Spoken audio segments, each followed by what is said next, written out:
안녕하십니까, 알림이 황희두입니다. 이번에 준비한 소식은 바로 조국 전 법무부 장관 관련된 내용인데요. 최근에 제가 영상에서도 다뤘지만 조국 전 장관이 이제 언론개혁에도 앞장섰다고 말씀을 드리지 않았습니까?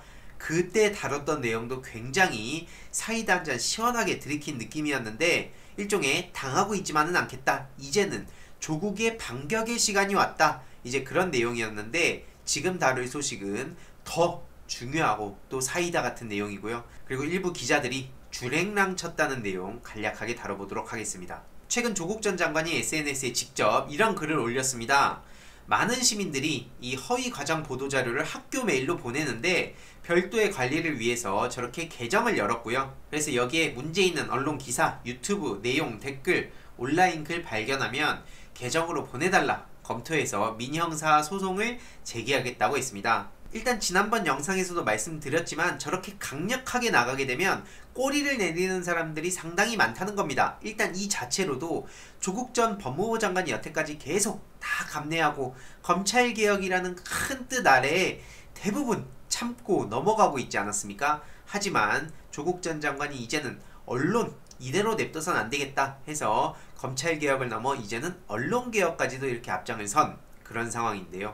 심지어 하지도 않은 말까지 지어낸 언론의 참담한 조국팔이를 보면서 정말 많은 생각을 하셨을 겁니다. 특히 이렇게 뉴스원과 세계일보 어떤 제목을 다뤘길래 이렇게 됐을까요? 뉴스원, 세계일보 내용을 보면 이렇게 조국하고 이렇게 따옴표 돼 있지 않습니까? 근데 이렇게 큰 따옴표를 할 때에는 이 조국 전 장관이 이렇게 말을 했을 때 보통 이렇게 쓰지 않습니까? 이렇게 뉴스원에서도 제목을 조국 땡땡 해가지고 조국 전 장관이 저렇게 말한 것처럼 했지만, 심지어 일부 내용은 조국 전 장관이 고딕 처리를 한 것처럼 보도를 했는데 팩트는 간단합니다. 이동재 전 기자의 그 변호인이 한 겁니다. 한마디로 조 전 장관이 어디선가 직접 그런 말을 한 것처럼 보이는데 전혀 그런 비슷한 말 한 적조차 없고요.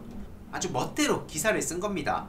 그래서 이렇게 직접 지적을 하니까 제목 최종 수정 보시면 그 다음날 제목을 바꿨고요. 세계일보에서도 똑같습니다. 저런 식으로 큰 따옴표를 썼지만 역시나 지적을 받고 다음날 저렇게 제목을 바꿨습니다. 이렇게만 보더라도 언론이 얼마나 여태까지 마음껏 자기들 멋대로 저렇게 보도를 했는지 쉽게 알 수 있는 대목인데요. 역시나 저렇게 강력하게 최근에 조국 전 장관이 언론개혁에도 앞장선 움직임을 보이고, 특히나 저렇게 아예 박제를 해버리니까 바로 도망치지 않습니까? 심지어 채널A에서도 저렇게 조국 전 장관 단독 34건이나 쓰고, 이동재 씨는 무려 29건의 단독을 본인이 썼다고 알려졌는데요. 여태까지도 계속 피의사실 공표를 통해서 또 왜곡하고 가짜뉴스도 많고 막 과장되고 그런 식으로 조국 전 장관을 헐뜯었죠.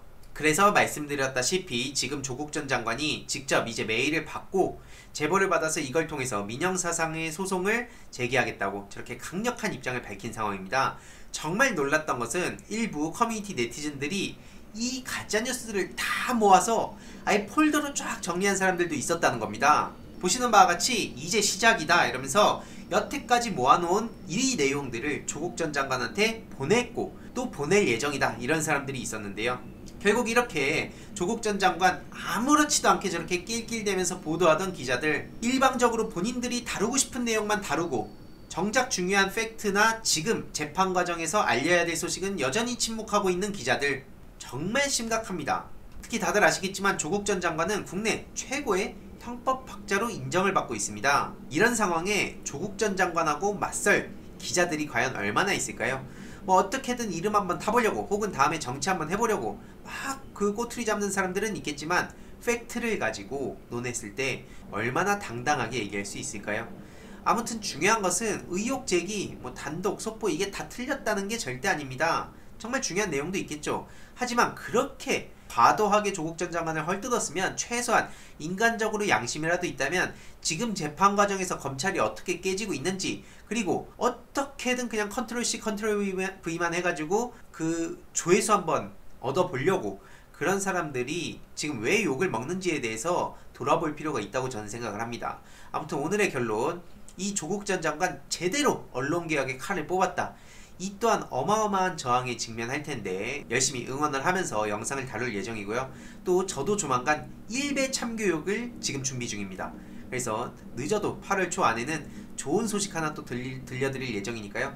강력한 모습도 때때로는 필요하다. 당연히 협치, 관용 뭐 이런 것도 중요하지만 때때로는 이렇게 강력한 모습을 보여줘야 정신을 차리거나 혹은 정신 차리는 척이라도 하는 사람들이 있다. 이 내용도 주위에 널리 공유 부탁드리겠습니다.